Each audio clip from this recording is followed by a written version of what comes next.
Hello and welcome to another Korean in 5 where we take 5 minutes out of your important day because I know you were doing something really important and you just don't have enough time to study. We're going to take just 5 minutes. Maybe you're in the bathroom. Maybe you slipped outside acting like you're going to take a smoke break. Maybe you went to the principal's office, you got in trouble and you still have your phone. You could take 5 minutes and learn something. Although today you might learn something that's really more about things that I screwed up when I was first learning Korean. And as a matter of fact, I still make these kind of mistakes every now and then. But these were the two funniest ones that I could remember. Everyone knows from my one story how I screwed up my name. I'm not going to say that one again because it's embarrassing. Let's just say I said I am a male body part to about 16 cute girls on an internet chat website, and it was not good. So let's move on to my first mistake that I remember early on that was really, really a struggle for me. So we have to learn some words first, unlike I didn't really understand at that point. So we have taruda, taruda. Taruda means to be different, okay? Taruda. And remember that it's ru, so it's taruda.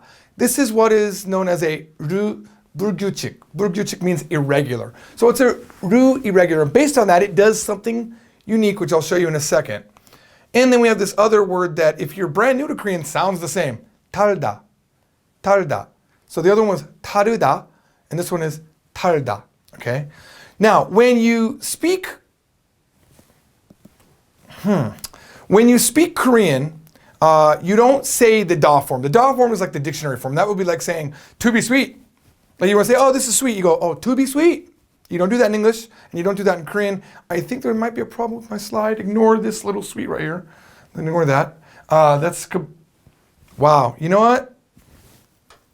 Just ignore it for now. It's going to mean something in a second. But when you make the word into the basic form, then you can say it as a real word, as a word that people use. You don't say taruda. So when you're saying different, you don't say taruda. You say 달라.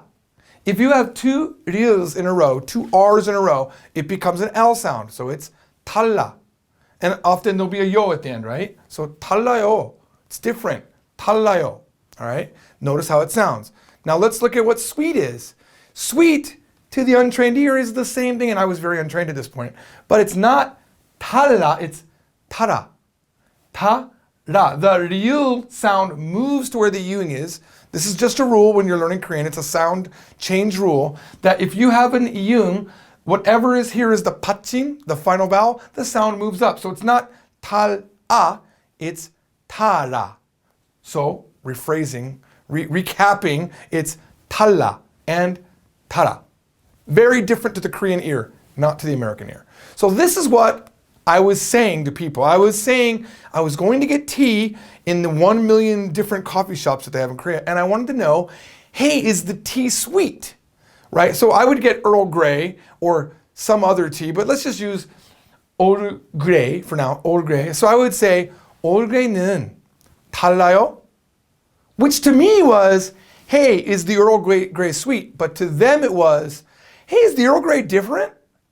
And they're like, yes. And they always had that confused look. They're like, bleh. I'm like, okay, good, let me get that. And then I would get it and it would be sweet. I'd be like, what the hell? I double checked with you. I felt so betrayed. Because I was saying, Earl Grey는 달라요? Is it different? Yeah, it's different. All right. What I needed to say was very similar. Earl Grey는 달아요? 달아요? So I started getting creative. I would say, like, is there sugar in there? And then I would say, like, I would try to be like, 다르지 않아요? Is it not sweet? Like, I would try all different things, and eventually I just had to figure out that I was saying it wrong. So that's one mistake. Okay, my next mistake is this word right here, 시원하다.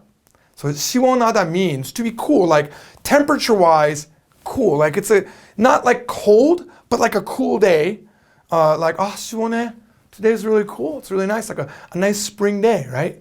But it can also mean to be refreshed. Like, for example, after a massage. Just happens that I was getting a massage and I barely spoke any Korean. This is the very first time I went to Korea. My friend's like, oh, you got to get a massage at this place. And it was a Chinese lady. But the Chinese lady didn't speak English, and I spoke almost no Korean. And she kept asking me, 시원해요? 시원해요? And I'm like, no, I'm not cold. But what she was asking me was not, am I cold? She's, are you refreshed? And I kept saying to her, hey, how's it go? She's like, does it feel good? Are you refreshed? And I'm like, no, I'm okay. Which makes absolutely no sense. And only much later on did I realize that I had screwed that up. So be wary. You want to answer yes to that question. If you'd like to learn more Korean, you can go get our books. Book 1 is completely free up on our website, KoreanFromZero.com. You can get both of these books, book 2, as of November 20th, which as of the recording of this is in about a week. That's right. My watch says we have a week left for this book to come out, Korean from Zero Book 2. And both of the courses are available for free, 100% free, on KoreanFromZero.com. Did I even say where you could get it? I think I did. Amazon.com. Or you can get them both from Book Depository to deliver to, I said it before, strange countries like the Philippines. See you next time. Tao me bayo.